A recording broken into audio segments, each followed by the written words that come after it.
자, 여러분 이제 우리가 이번이 이제 이 최대 명절 중에 하나가 이제 추석인데, 그죠? 유대인들에게 최대 명절 중에 하루는 역시 유월절입니다. 근데 우리도 명절이 되면 이제 동극절을 하는데 유대인들도 이 동극절을 하는가 봅니다. 그래서 어떤 유월절을 앞두고 어떤 사람이 랍비를 찾아와서 이렇게 말했습니다. 랍비님, 참 걱정이 많습니다. 유월절이 오니까 참 걱정이 많은데 너무 없는 게 너무 많습니다. 참 머리가 아프고 못 살겠습니다. 랍비가 물었습니다. 뭐가 그렇게 없느냐고, 많이 없느냐고 그렇게 물으니까 이 사람이 유월절이 다가오는데 무교병, 이 떡 종류죠, 그죠? 그때 먹는 특별한 떡, 그 살 돈도 없고, 그 다음에 유월절 포도주 살 돈도 없고, 그 다음에 유월절에 입고 갈 자기 옷 살 돈도 없고, 아내 옷 살 돈도 없고, 아들 옷 살 돈도 없고, 특별히 유월절 고기 살 돈도 없고. 그래서 랍비가 물었습니다. 무교병이 얼마입니까? 얼마요? 이렇게 물으니까 5,000원입니다. 그러면은 포도주는 얼마요? 10,000원입니다. 자네 옷은 5만 원 정도 들지요. 아내 옷은 여자 옷이라 비싸서 한 10만 원 정도 듭니다. 자녀 옷은 그건 한 3만 원이면 됩니다. 유월절 고기 값은 한 2만 원 정도면 되지요. 랍비가 이렇게 말하는 것입니다. 합이 21만 5천 원이군. 그래, 이제부터 자네는 돌아가서 하나씩 그렇게 걱정하지 말고 그냥 21만 5천 원이 없다고만 걱정하게. 그리고 하나님께 기도할 때도 하나하나 그렇게 기도하지 말고 21만 5천 원이 없다고 그렇게 기도하게. 이게 이제 여러분 탈무드에 나오는 이야기입니다. 무슨 이야기입니까? 사람이 걱정을 하면은 그 걱정의 내용은 같은데, 그죠? 사람의 습성상 이걸 자꾸 부풀린다 할까요? 늘어나는 건 아닌데 이것 걱정하고 저것 걱정하고, 그게 사람의 심성이고, 이 걱정이라는 것, 근심이라는 것은 이런 성향이 있다는 것입니다. 그래서 우리가 이런 근심을 잘 조절하지 못하면은 우리의 삶에 많은 이런 해를 보게 됩니다. 이 셰익스피어가 이런 말을 했다고 하지 않습니까? 근심은 생명의 적이다. 그러니까 우리의 생명을 갉아먹는 것이 딴 것이 아니고 근심 걱정이라는 거죠. 사람이 근심 걱정하게 되면은 밥맛도 없어지고 몸도 이렇게 축이 나고, 하는 일도 근심하는 사람은 잘 안 됩니다. 더군다나 특별히 안 되는 것이 좀 생산적이고 창조적인 일은 도무지 되지가 않습니다. 그런데 여러분 죄송해요. 근데 여러분 생각해 보세요. 우리가 어떻게 근심하지 않고 살아갈 수 있어요? 걱정하지 않고 살아갈 수 있어요? 인생을 살다 보면은 근심하고 걱정하는 것은 당연한 일이 아니겠어요? 어떻게 보면은 근심이라는 게 있고 걱정이라는 게 있기 때문에 우리가 좀 더 이렇게 긴장하며 살고 있지 않습니까? 그러니까 좀 게으르다고도, 그죠? 근심이 생기면은 좀 잠도 일찍 깨고 일을 하게 되고 또 뭔가 챙기게 되고, 그러니까 이렇게 근심과 걱정이라는 것이 꼭 역기능만 하는 것은 사실은 아닙니다. 우리 몸에 이런 균이, 그죠? 이 좋은 균도 있고 나쁜 균이 있는 것처럼 걱정, 근심도 그런 것이라는 거죠. 그래서 우리가 구별을 해야 됩니다. 참 우리에게 해를 주고, 그래서 우리가 적절하게 조절하고 적절하게 떼내야 될 그런 걱정, 근심과, 아니면 우리가 적극적으로 수용하고 해야 될 근심, 걱정이 있다는 거죠. 이걸 오늘 사도 바울은 우리에게 명확하게 이야기를 해준다는 겁니다.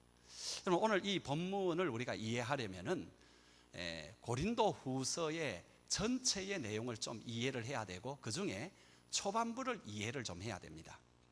고린도후서 초반부에 보면은 고린도 교회에 굉장히 말썽을 일으키는, 문제를 일으키는 한 사람이 나오는데, 이 사람은 도덕적인 문제만 일으킬 뿐만 아니라 사도 바울에게 있어서는 아주 가시와 같은 그런 존재였습니다.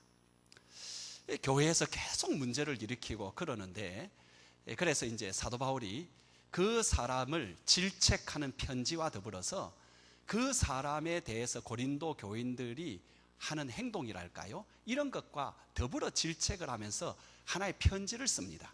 근데 이 편지를 쓸 때 사도 바울도 얼마나 마음이 상했는지 눈물을 흘리면서 자기가 그 편지를 쓴다 그러거든요.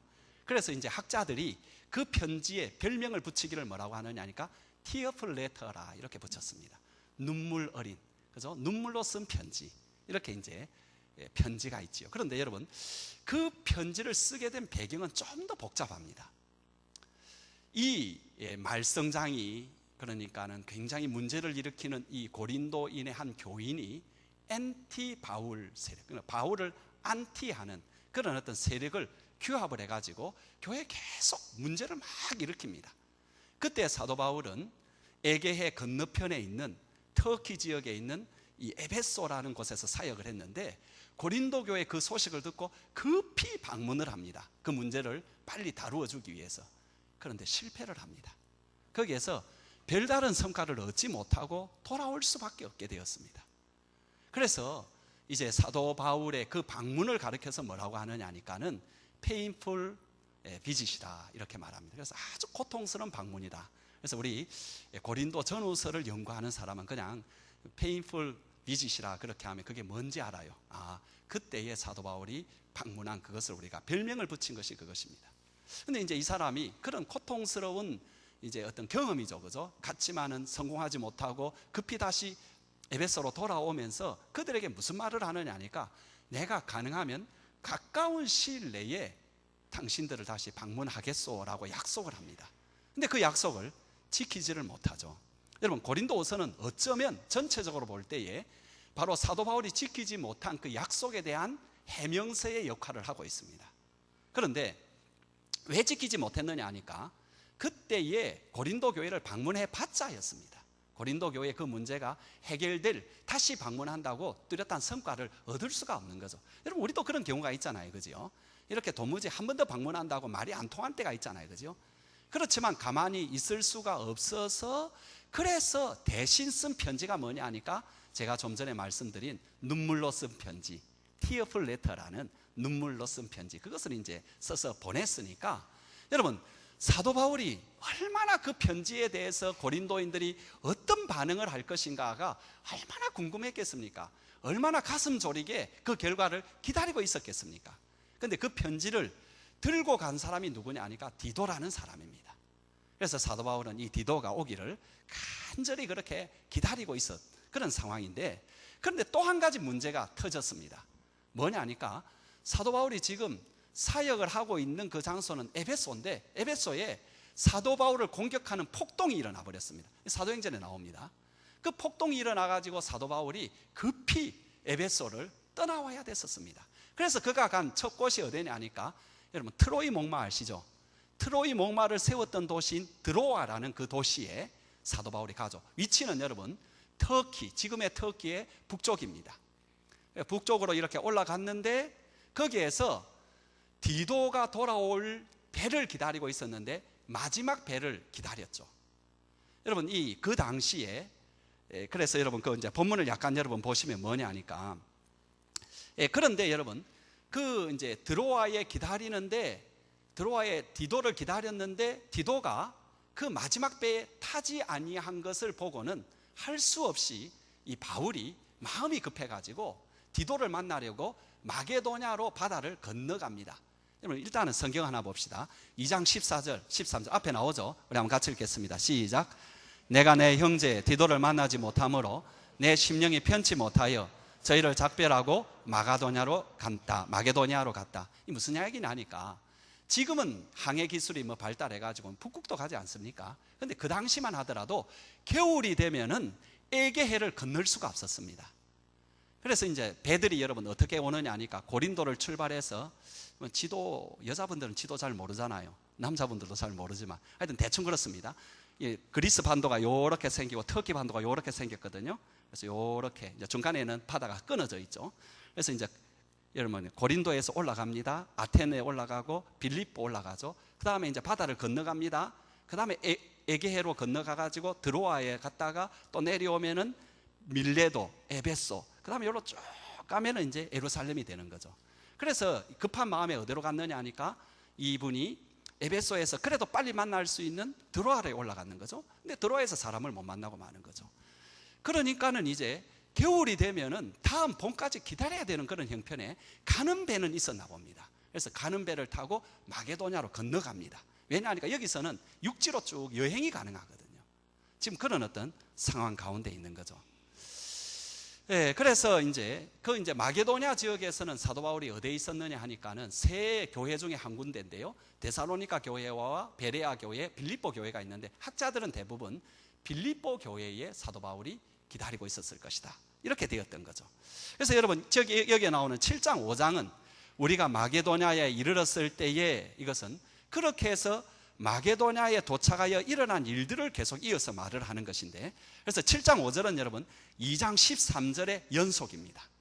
사건으로 볼 때는. 그리고 그 중간에는 긴 사도 바울의 직분에 관한 자기의 아주 강렬한 그런 어떤 내용이 나와 있는 거죠. 그런데 여러분 이 마게도냐에 도착해서도 처음에는 굉장히 힘든 시간이었다 그래요. 5절 우리 한번 같이 읽어봅시다. 시작. 우리가 마게도냐에 이르렀을 때에도 우리 육체가 편하지 못하고 사방으로 환난을 당하여 밖으로는 다툼이요 안으로는 두려움이었다.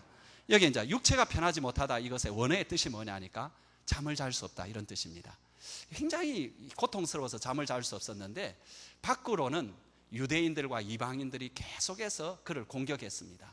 굉장히 힘들었고요, 많은 어려움과 환난이 있었고, 여러분 고린도 후서에 보게 되면 그가 몇 번 맞았고 몇 번 어려움 당했고 죽을 뻔하였고 이런 이야기가 쭉 나오잖아요, 그죠? 그런 일들이 계속 일어나고, 특별히 마음에는 낙담하고 이렇게 두려움이 막 생겼습니다. 본문에 보면은. 그래서 여러분 6절에 보면은 낙심하는 자에게 위로하시는 하나님이라는 이 표현이 사도 바울이 지금 낙담이 된다는 거죠.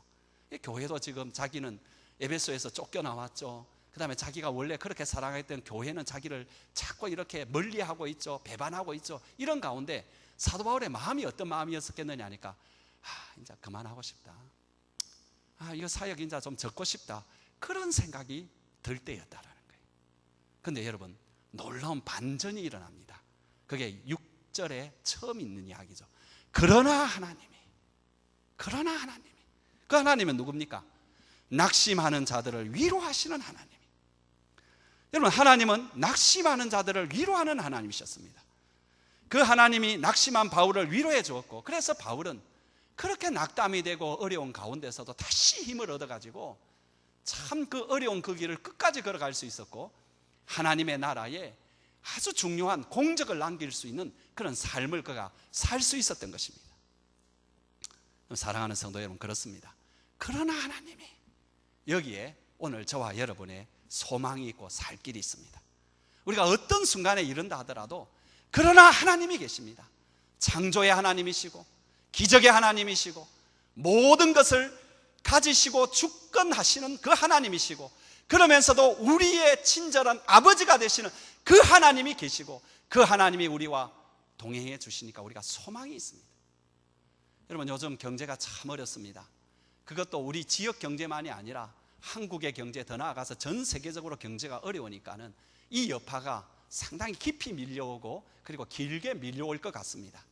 그래서 지금도 우리 교회에서도 이렇게 구조조정을 당한 그런 어떤 회사들 가운데에서 참 마음 졸이고 있는 그런 우리 형제 자매들도 있고요. 참 자영업도 하는 것이 많이 어렵습니다. 저는 올해 들어와서 그런 말을 많이 들었습니다. 참 어렵다 하더라도 올해처럼 어려운 거 처음이라고. 매년 그런 소리 하는지 모르겠습니다만은 하여튼 올해 참 그런 이야기를 많이 듣습니다.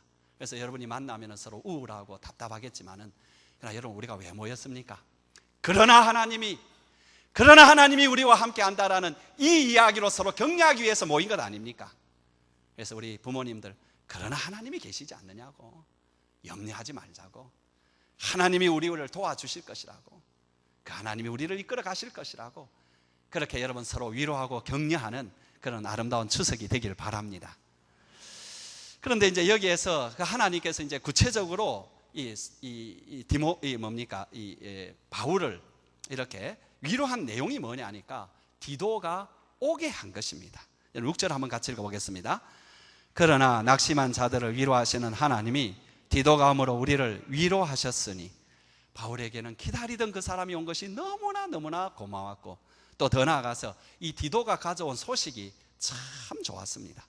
그 소식이 뭐냐 하니까 그가 보낸 눈물의 그 편지가 그래도 그들에게 감동이 되어서 그들이 잘 받아들이고, 그 편지까지 가져온 디도까지도 참 잘 영접을 했고, 그러면서 바울에 대해서 그렇게 가슴 아파하고 미안해하고 보고 싶어하고, 그 다음에 자기들이 그동안 제대로 하지 못한 일 있잖아요. 특별히 그 교회에 어떤 문제를 일으키는 그 사람에 대해서는 적절하게 징계를 내리고 처리를 교회적으로 해야 되는데 그거 하지 못한 것에 대해서 자기들이 잘못했다 하고, 그 다음에 바울이 그 편지를 통해서 이렇게 하라고 하신 한 것에 대해서 하겠다라는 그런 마음을 가지게 되었다라는 그 소식을 알려왔다라는 거죠. 7절 한번 볼까요? 같이 읽겠습니다. 그가 온 것뿐만 아니요 오직 그가 너희에게서 받은 그 위로로 위로하고 너희의 사모함과 애통함과 나를 위하여 열심히 있는 것과 이것을 우리에게 보고함으로 나를 더욱 기쁘게 하였다. 사실 여러분, 바울은 그 편지를 보내놓고 엄청나게 후회했습니다. 왜냐하니까 그 편지의 내용이 너무 신랄해가지고 고린도 교인들이 시험당하고 역효과 내지 아니할까 마음초사, 아주 마음이 어려웠습니다. 그런데 여러분, 다행히도 이 고린도인들이 그 편지를 아주 이렇게 잘 받아주니 바울의 큰 위로가 되었죠. 8절 계속 제가 볼까요? 그러므로 내가 편지로 너희를 근심하게 한 것을 후회하였다. 그러나 지금은 후회하지 아니하는 것은 그 편지가 너희로 잠시만 근심하게 한 줄 알미라. 지금은 내가 기뻐한다. 여러분, 아이들을 키워보신 분들은 알겠지만은 우리가 자녀들을 좀 나무랄 때 때로는 과하게 나무랄 때가 있습니다. 그러면 겁이 덜컥 납니다. 이 아이가 너무 마음에 상처를 받은 것은 아닐까, 혹은 너무 지금 마음이 토라져 가지고 집 나가는 건 아닐까, 뭐 이런 별의별 생각 다 하잖아요. 그런데 그 아이가 참 고맙게도 그 말을 들어주고 아버지 잘못했습니다, 어머니 잘못했습니다, 그렇게 나와주고 아버지 내 다시는 안 그럴게요 하면 얼마나 고맙습니까? 얼마나 고마운지 지금까지 그 아이 이렇게 나무랐던 그 내용은 다 잊어버리고 네가 나보다 낫다라는 그런 생각까지 드는 것이 우리 부모 마음이 아닙니까? 지금 사도 바울의 마음이 또 그렇습니다. 참 고린도 교인들에 대해서 고맙게 그렇게 지금 생각을 하는 거죠. 여러분, 그러면서 이제 사도 바울이 그래서 내가 하는 말인데, 내가 너희에게 편지로 잠깐 근심하게 한 그것이, 내가 처음에는 걱정거리였지만은 지금은 내가 그 근심거리를 너희에게 준 것이 참 잘했다는 생각이 든다. 그 근심은 하나님의 뜻대로 하는 근심이다, 이런 표현을 쓰고 있다는 거죠. 여러분 보실래요? 9절 우리 한번 같이 읽겠습니다. 시작. 내가 지금 기뻐함은 너희로 근심하게 한 까닭이 아니요 도리어 너희가 근심함으로 회개함에 이른 까닭이라. 너희가 하나님의 뜻대로 근심하게 된 것은, 여기까지만 읽겠습니다. 그러니까 바울은 이것이 뭐냐니까 하나님의 뜻대로 하는 근심이니까 좋은 근심이고, 이 근심은 결국 너희로 하여금 구원에 이르게 하는, 생명에 이르게 하는 그런 근심이다. 10절 볼까요? 하나님의 뜻대로 하는 근심은 후회할 것이 없는 구원에 이르게 하는 회개를 이루는 것이다. 여러분, 그러면서도 이제 사도 바울은 그러나 그런 근심만 있는 것이 아니라 나쁜 근심도 있는데 구원을 가져오는 근심이 아니고 사망을 가져오는 근심도 있다고 했습니다. 그게 여러분 10절 뒷부분에 나옵니다. 마저 읽겠습니다. 시작. 세상 근심은 사망을 이루는 것이다. 그러니까 여러분, 우리에게는 두 가지 다 있다라는 거예요. 그죠? 좀 전에 말씀대로 우리 몸속에 균이 두 가지가 있는 것처럼 좋은 균도 있고 나쁜 균도 있죠. 그죠? 여러분, 좋은 균을 우리가 다 죽여버리면은 우리가 여러 가지로 이렇게 병에 걸리기 쉽고 문제가 생깁니다. 소화도 안 됩니다.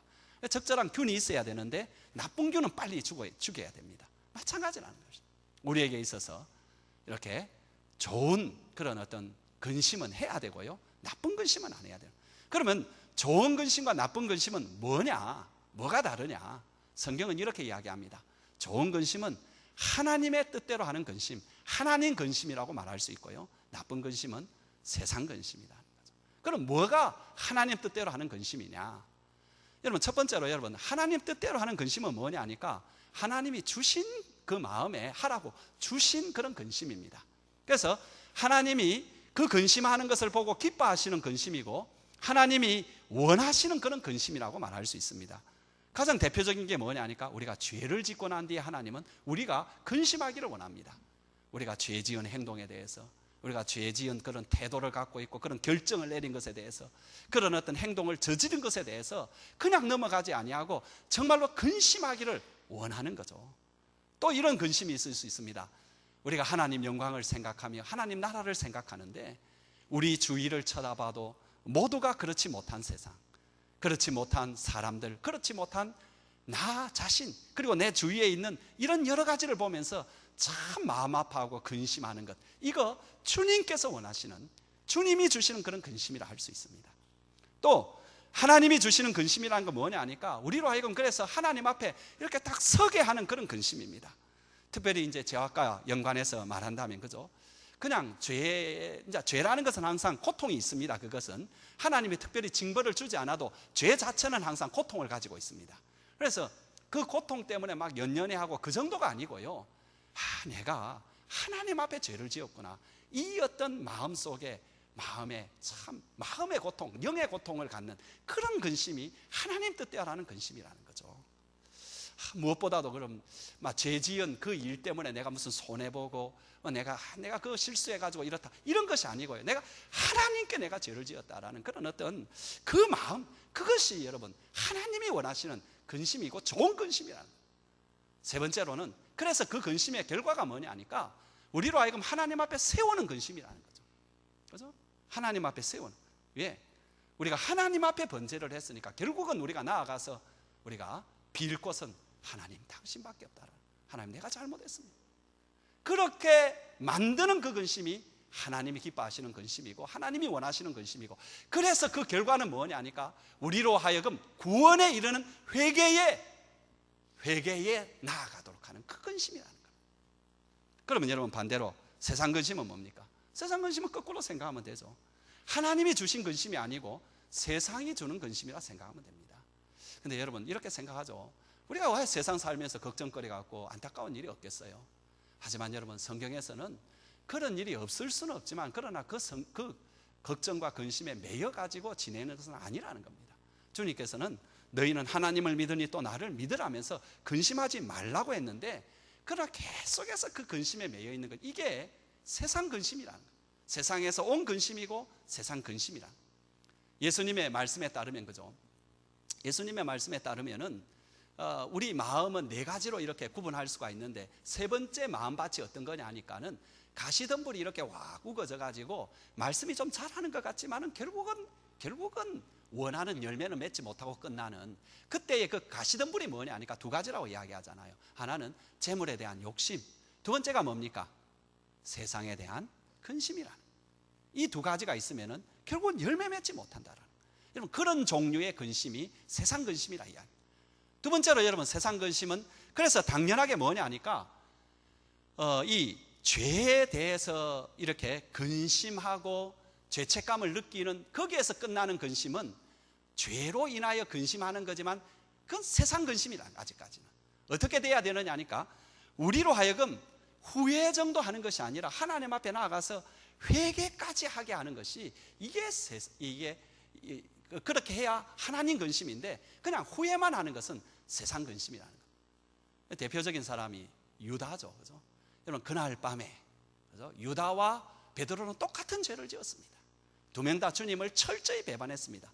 물론 꼭 뭐 따진다면 유다가 더 지독한 짓은 했지요. 그러나 똑같이 주님을 버렸습니다. 그래도 여러분 베드로는 자기가 하나님 앞에 죄를 지었다고 생각해서 나가서 회개했습니다. 그러나 여러분 유다는 자기가 팔아먹고 난 뒤에 잘했다고 이랬습니까? 아닙니다. 자기 마음도 상했습니다. 그러나 그는 그냥 회개까지는 가지 아니하고 그냥 후회했습니다. 그로 끝입니다. 그럼 여러분 세상 근심밖에 되지 않습니다. 아무리 종류가 좋아도. 그래서 여러분 이렇게 생각하면 됩니다.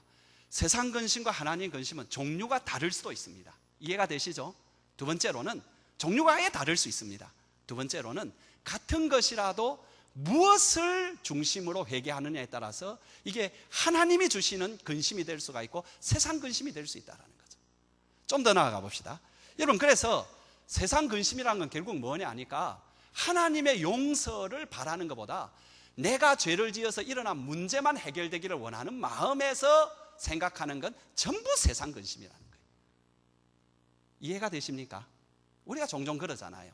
하나님 앞에서 내가 지은 죄 때문에 하나님 앞에 이렇게 회개하는 것이 아니라 내가 이 죄 짓고 나니까 엉망이 된 거죠. 삶이 막 그냥 무슨 일이 나니까 이거 빨리 해결됐으면, 이건 여러분 같은 고민을 하더라도 세상 근심을 한다라는 거죠.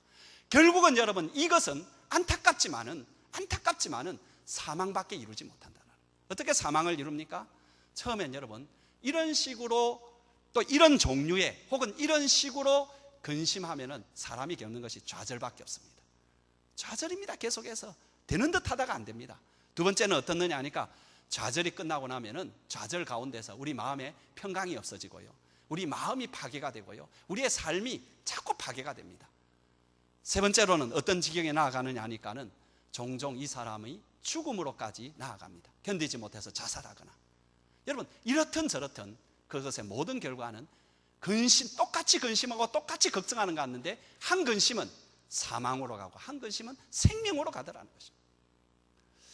여러분, 그러면 여러분, 이 세상 근심 또는 세상적으로 하는 이 근심이 올 때 우리가 어떻게 해야 될까요? 두 가지입니다. 첫 번째는 여러분, 이 세상 근심이 죄라는 것을 알아야 됩니다. 우리 인간이 물론 걱정하고 근심하는 게 사는 게 당연하지요, 그죠? 그러나 여러분, 근심하고 사는 것을 우리가 이해할 수 있지만은, 그러나 죄라는 것도 먼저 인정을 해야 됩니다. 왜 그런가 하면은요, 미래가 내 손 안에 달려있다고 생각하고 있기 때문에 오는 것이 근심입니다. 앞일이, 일어날 일들이 내 손에 달려있는데 내 손에 능력이, 그것을 할 능력이 없다라고 생각을 하니까는, 그래서 미래의 그 상황을 내가 헤쳐나갈 수 있는 힘이, 그런 어떤 마음이, 그런 자신이 내게 없다라고 생각하니까 내 마음에 나도 모르게 드는 것이 다 근심이라는 거예요. 그러나 여러분, 미래는 내 손에 달려있는 게 아닙니다. 지금까지는 여러분 인생의 미래가 내 손에 달려있다고 살아왔죠. 그러나 그거 다 착각입니다. 성경은 여러분의 미래가 여러분의 손에 달려있는 것이 아니라 하나님의 손에 달려있다고 합니다. 정말로 하나님의 손에 달려있습니다. 여러분, 그러니까 우리가 근심에 이렇게 휩싸이면은 나도 모르게 미래가 내가 처리해야 된다, 내가 알아서 해야 되고 내 능력으로 해야 된다라고 어느덧 생각하는 거고, 그래서 미래라는 그 자리에 있는 하나님을 내쫓고요, 내가 하나님의 보좌에 앉아 있는 것입니다. 내가 하나님이 되는 것입니다. 결국은 여러분, 근심이 많고 염려가 많은 사람은 겸손한 사람이 아닙니다. 착각하지 마세요. 그 사람 되게 자신 없대, 참 겸손하대. 아닙니다.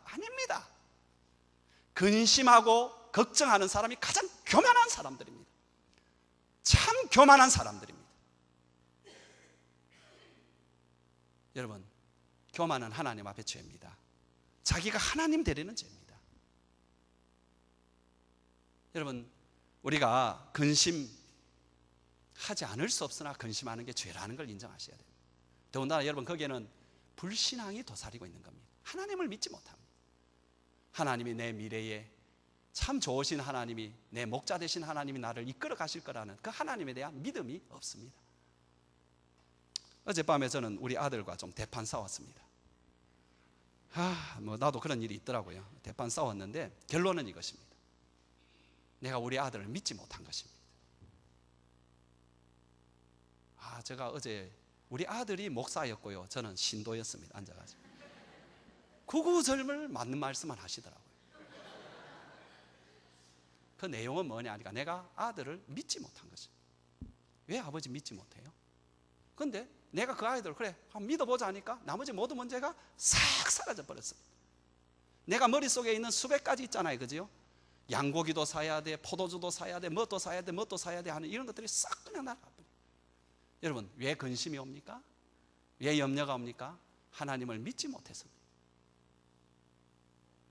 하나님 믿으세요. 두 번째는 여러분, 세상 근심하지 않기로 작정해야 됩니다. 미래가 하나님 손에 있고 내 손에 달려있는 것처럼 생각하는 것이 죄일 뿐만 아니라 어리석은 생각이거든요. 그렇게 사는 게 그 자체가 어리석은 그런 것인데, 그래서 여러분, 이제는 세상 근심하지 않기로 작정을 해야 됩니다. 물론 내가 현재 나에게 맡겨진 일들 내가 처리해야 되죠.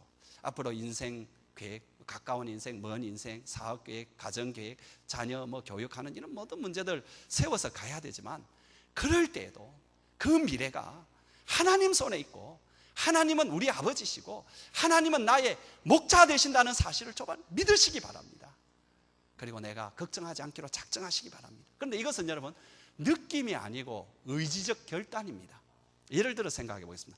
여러분, 우리가 성경에서 사랑하라 이렇게 말합니다. 근데 여러분, 사랑하라는 말을 감정이나 느낌으로 받아들이면은 그 순종을 할 수가 없습니다.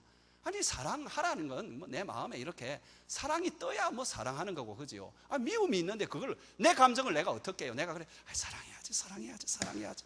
여러분, 그런다고 사랑이 와요? 안 되잖아요. 근데 그런 의미가 아니에요. 성경은 무슨 말이냐 하니까, 그 사람에 대해서 내 감정적 느낌이 어떠하든지 간에 지금 그 사람이 필요한 거 있잖아요. 그 사람이 지금 필요한 거, 그 사람에게 지금 뭔가 필요한 그걸 내가 채워주는 의지적 결단인 거예요. 여러분, 다른 예를 하나 더 들어볼까요? 믿음이라는 거 생각해 봅시다. 믿음이라는 걸 여러분 자꾸 주관적인 어떤 느낌으로 생각하는데, 믿음이 있으라 그 말이 의미가 없어져요. 왜? 주관적으로 생각하면, 아니 믿어지면 믿어지는 거고 안 믿어지면 할 수 없는 거잖아요. 그걸 믿으란다고 믿어집니까? 믿고 있는데 안 믿으라고 안 믿어집니까? 아니잖아요. 근데 성경이 어떻게 믿으라 이렇게 이야기합니다. 그 말은 뭐냐 하니까, 내가 아직까지 의심이 생기고 내 삶 속에서 어떤 일이 이거 내가 다 이해하지 못하고 심지어 이렇게 하도 하나님 말씀이니까 내가 한번 믿어보겠다 말이에요. 하나님 말씀이니까 내가 한번 순종해 보겠다라는 그 의지적 결단, 그걸 성경은 믿음이라고 이야기합니다. 그러면 염려하지 말라는 거 똑같다는 의미예요. 무슨 말이냐니까, 염려거리가 지나간단 말이에요. 지나가는 거 어떻게 하겠어요? 그러나 그것이 더 이상 나를 지배하지 아니하도록 나는 염려하지 않기로 결단하는 것, 이게 중요합니다. 여러분, 여기에 대해서 루터는 아주 적절한 표현을 썼습니다. 당신의 머리 위로 새가 날아갈 수 있으나 당신의 머리 위에 둥지를 만드는 것은 막을 수가 있다. 이해가 되시죠? 우리 머릿속에 걱정 근심이 싹 지나가는 거 누가 막겠어요? 그러나 그 걱정 근심이 또아리를 틀고요, 뿌리를 내리고 둥지를 만드는, 그건 헐어버릴 수 있다. 안 하겠다라고 작정한다. 그렇게 사시는 여러분 되시길 주의 이름으로 축원합니다. 마지막으로 이제 생각해 볼 거는, 그러면 주님이 주시는 그건 어떻게 하느냐? 주님이 우리 마음속에 이거 너 걱정해라, 네 근심해야 된다고 주시는 그건 어떻게 해야 되느냐? 여러분, 그것은 오늘 고린도 교인들이 어떻게 하는 모습을 잘 보여주고 있습니다. 7가지거든요. 여러분, 우리 11절 한번 같이 한번 읽어보겠습니다. 시작. 보라, 하나님의 뜻대로 하게 된 이 근심이 너희를 얼마나 간절하게 하며 얼마나 번성하게 하며 얼마나 분하게 하며 얼마나 두렵게 하며 얼마나 사모하게 하며 얼마나 열심 있게 하며 얼마나 벌하게 하였는가? 너희가 그 일에 대하여 일체 너희 자신의 깨끗함을 나타내었느니라. 여러분, 여기 이제 7가지를 제가 간략간략하게 좀 살펴보겠습니다. 우리가 하나님이 주시는 근심은 이런 태도로 꼭 근심하셔야 됩니다. 꼭 넘어가면 안 됩니다. 하나님이 주시는 근심은 생명의 뭐랄까요, 이 디딤돌이거든요. 이걸 꼭 밟고 그 다음 올라가야 됩니다. 그래서 여러분, 이거 놓치면 안 됩니다. 어떻게 여러분 근심해야 되느냐니까, 첫 번째로는 얼마나 간절하며, 여기 간절이라는 단어가 헬라어로는 정열 혹은 열정이라는 단어입니다. 이 뜻이 뭐냐 하니까, 지금 이 편지의 내용이 뭐냐 하니까 질책하는 내용이고 그들을 나무라는 내용이거든요. 그래서 그 편지를 받고 그들이 근심할 때에는 이거 고쳐야 되겠다, 이 문제 진짜 해결해야 되겠다라는 그 열정을 가지고 근심하고 있다. 그 근심하는 중에 그들에게 생긴 게 뭐냐 하니까, 이 문제 꼭 고쳐야 되겠네, 이 문제 반드시 해결해야 되겠네 하는 그 열정이 있었다. 여러분, 우리에게 있어서 하나님이 주시는 근심이 있다면 이렇게 하셔야 돼요. 내가 이 문제 고쳐야 된다, 내가 이 문제 해결해야 된다. 그냥 쓱 지나가면 안 돼요. 두 번째는 뭡니까? 얼마나 변증하게 하며. 이 뜻은 여러분 이런 뜻이 아닙니다. 그러니까 사도 바울이 질책을 하니까 바울 선생님 그거 잘못 아신 것이라고, 그게 아니고요, 이것이 이 의미가 아니고요, 여기 변증이란 말은 뭐냐 하니까 자기가 서 있는 자리에 대해서 명확하게 밝히는 걸 말합니다. 이해가 되세요? 지금까지 사도 바울, 고린도 교회로 따지면은 이 사람들이 처음에는 나는 아볼로파다, 나는 게바파다, 나는 그리스도파다, 막 이렇게 자기 마음대로 이렇게 살아왔거든요. 그러다가 또 좀 있다가 이제 어떤 일이 벌어졌느냐 하니까, 나는 바울 엔티다, 나는 바울 편이다, 막 이러면서 막 교회가 굉장히 분란이 일어난 거예요. 그러는 가운데 대부분의 사람이, 문제는 뭐냐 하니까 이것도 아니고 저것도 아니고 막 그런 우영부영하는 가운데 교인들 대부분은 이제 막 휩쓸려 가는 거죠. 그럴 때에 사도 바울의 말이 뭐냐 하니까, 내가 이전에 서 있던 자리가 어디인지 확정해라, 그리고 네가 앞으로 서 있을 자리가 어디인지 확정하라는 말이 이 변명하다는 말입니다. 그렇습니다, 여러분. 두 번째, 여러분, 우리가 어디에 서 있는가 알아야 됩니다. 두리뭉술 넘어가서는 안 됩니다. 주님이 우리 마음속에 근심을 줄 때에, 그죠? 아이고 막 그런 모양이네 하고 지나가면 안 되고요, 하나님 앞에 생각해야 됩니다. 기도해야 됩니다. 그러면서 내가 과연 서 있는 자리가 어디인가? 왜 하나님이 이 근심을 주셨는가? 내가 서 있는 자리가 제자로 서 있는가? 내가 서 있을 자리에 서 있는가? 이것에 대해서 확증해야 된다는 거예요. 그래서 분명히 해야 된다는 거예요. 대부분 그렇게 분명히 안 하고 살아가고 싶죠. 그럼 발전이 없다라는 거예요. 주님이 내 마음에 이걸 줄 때에는 어느 정도까지 가야 되느냐 하니까 주님 내가 진짜 죄인이네요 라는 고백까지 나갈 정도로 주님 주시는 근심에 대해서는 끊임없이 생각하고 끌고 가야 된다. 세 번째는 여러분, 얼마나 분하게 하며, 이게 무슨 뜻이냐 하니까 사도 바울이 그런 편지를 쓰니까 그 편지를 읽고 막 화가 났다 이런 뜻이 아니고요, 의분을 말합니다.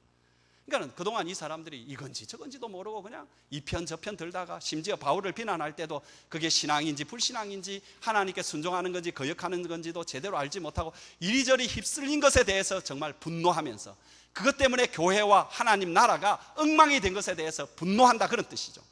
그렇습니다 여러분. 하나님께서 지적하시는 죄에 대해서는 정말로 분한 마음을 가져야 됩니다. 근데 그 분한 마음이 그 죄 때문에 내가 힘들어진 것, 그것을 분해하라는 것이 아니라 내가 그 죄를 지음으로 말미암아 하나님 나라와 교회와 가족들과 사랑하는 사람들에게, 그리고 내가 마땅히 무언가 도와줘야 될 그런 사람들에게 해를 끼친 것, 거기에 대해서 분노를 해야 된다. 거기에 대해서 자기 자신에 대해서 분노해야 된다. 하나님이 주신 근심은 거기까지 가야 된다. 그렇게 가야 된다. 그 다음에 뭐라고 말합니까? 얼마나 두렵게 하며. 두렵다라는 것은 양심의 가치, 그 다음에 심판, 자기가 그런 죄를 지었을 때 심판에 대한 두려움, 그리고 그 죄를 계속 지을까 하는 그런 염려, 이런 것입니다. 그렇습니다 여러분. 우리에게 그런 두려움이 있어야 되죠. 내가 계속 이 죄 계속 지으면 어떻게 돼? 심판은 어떻게 해? 내 양심은 어떻게 해? 그 다음에 뭐가 나오죠? 얼마나 사모하게 하며. 이건 여러분, 그들 사이에서 서로 금이 가버렸습니다.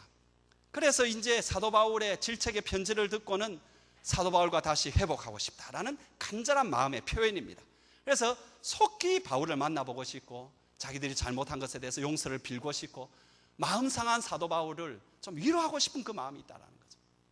하나님이 주신 근심은 우리가 거기까지 가야 되는 거죠. 뭡니까? 근심을 하면 내 하나님 일이 떠나왔는데 하나님 품으로 빨리 돌아가야 되겠다. 하나님 품에 가서 내가 다시 한번 내 자신을 회개하고 바로 서야 되겠다. 그 다음에 여러분, 내가 이런 미력하지만은 내 말로 하나님을 위로해드려야 되겠다, 이런 마음이 있어야 된다. 그리고 여러분, 서로 깨어진 관계도 있잖아요. 거기에서도 내가 빨리 찾아가서 내 영적 지도자에게 내가 참 잘못했다 말하고, 또는 신앙의 같은 생활을 하는 형제 자매들에게 내가 참 미안하다 말하고, 아니면 신앙에 관계없지만은 내 주위에 내가 잘못한 것 때문에 하는 그 사람한테 내가 미안하다, 이런 마음을 내가 드는, 그것이 얼마나 사모하게 하며 이 뜻입니다. 여러분, 회개는 이것입니다. 근심은 이런 것입니다. 그 다음에 나오는 게 뭐냐 하니까 얼마나 열심 있게 하며. 이건 여러분, 첫 번째 나오는 얼마나 간절하다는 열정 있게 하며 단어와 좀 다른 것입니다. 여기 열심이 뭐냐 하니까 실제로 행동하는 걸 말합니다. 그러니까는 자기가 회개하고 근심하고 하면서 자기가 할 것을 한다라는 거예요. 그냥 안 하는 것이 아니라 자기가 할 것을 한다라는 거예요. 자기가 할 수 있는 것을 한다라는 거예요. 여러분, 우리가 회개를 할 때 우리가 회개에 관한 모든 것을 우리가 다 할 수는 없습니다. 다 하고 난 뒤에 뭐 주님께 가고 그럴 수는 없습니다. 그러나 출발은 해야 됩니다. 내가 할 수 있는 건 해야 됩니다. 그게 여러분 회개라고 이야기하고, 그게 그리스도인이 가져야 될 근심이라고. 내가 이거 어떻게 내가 여기에서 내가 할 수 있는 일이 뭘까? 이게 여러분 고민이 돼요. 마지막으로는 여러분 뭐냐 하니까 얼마나 벌하게 하였는가. 여러분, 이 마지막 말이 참 재미있는 말입니다. 우선 여러분, 이 말이 본문에서는 이런 뜻입니다. 여기에 벌하는 대상은 바로 그 말썽을 일으킨 그 사람입니다. 고린도 교회가 그동안 이 사람에 대해서 다스리질 않는 거예요. 그냥 막 그러니까 지나간 거예요. 그러니까 교회가 엉망이 돼버린 거예요. 근데 이제 사도 바울이 편지를 딱 보내니까는 거기에서 바로 이제 이 사람에 대해서 징계를 신속하게 하고 아주 엄하게 했죠. 그래서 여러분 2장에 보면은 너무 엄하여서 그 사람이 실족하지 않도록 주의하고 때가 되면 그 사람 용서하고 회복시켜라, 그런 말까지 나올 정도로 그렇게 했다라는 거죠. 여러분, 회개는 뭐냐 하니까 진정한 이런 회개랄까, 근심은 뭐냐 하니까 아이고 뭐 좋은 게 좋은 거지 하고 넘어가지 않는다는 것입니다. 아이고 뭐 그렇게까지 할 필요 있어 하고 그냥 내버려 두었다고 여전히 그 악이 누룩처럼 퍼져나가는 것을 내버려 두지 않는 것을 성경은 근심하는 것이고 회개하는 것이라고 한다. 우리가 그렇습니다. 여러분, 우리가 회개하고 우리가 근심, 하나님이 주신 어떤 근심이 있을 때에는 어렵더라도 힘들더라도 그게 고통스럽더라도 여러분 정리할 것은 정리하셔야 됩니다. 정리할 건 정리해야 됩니다.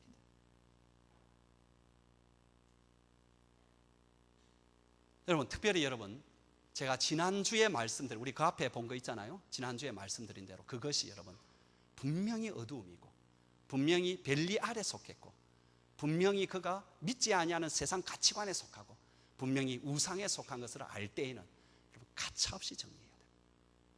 말씀을 맺습니다. 성도 여러분, 근심이 올 때에 어떻게 여러분 처음에 생각해야 되느냐니까, 이게 하나님 주신 근심인가 세상이 주는 근심인가 먼저 구분하시기 바랍니다.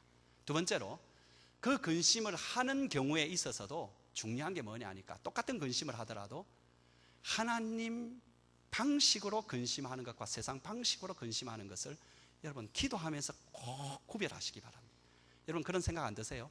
내가 1000마디에 이렇게 기도를 했는데, 그죠? 1000마디의 기도를 이렇게 했는데 어느 순간에 한마디의 새로운 기도가 1000마디의 기도를 뛰어넘는 거 경험 안 해보셨어요?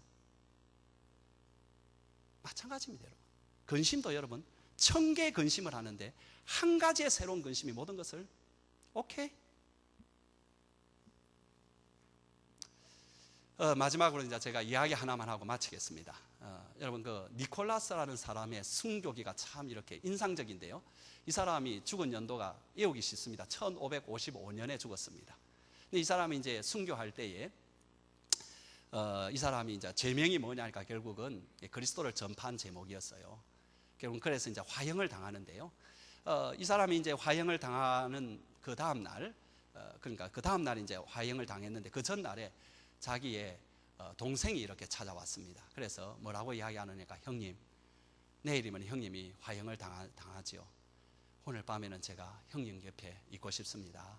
그렇게 하니까는 이 니콜라스가 하는 말이 뭐라고 했느냐니까, 별 걱정 다 하네. 별 걱정을 다 하네. 나 오늘 밤에 편안히 자고 내일 아침 나절이면 나는 주님 품에 있을 거야. 그러니까 동생 고맙지만 집에 가 편히 주무시게. 여러분, 주님이 여러분 보실 때 별 걱정 다 하고 계신 분 참 많습니다. 별 걱정 다 하시는 여러분, 그 걱정하지 마시고요, 주님 주시는 걱정만 하시기 바랍니다. 똑같은 것도 주님 주시는 방법으로 걱정하시기 바랍니다. 그것이 여러분 생명길입니다. 반대로 하는 것은 사망길입니다. 이 축복이 여러분 가정에 있기를 축원합니다.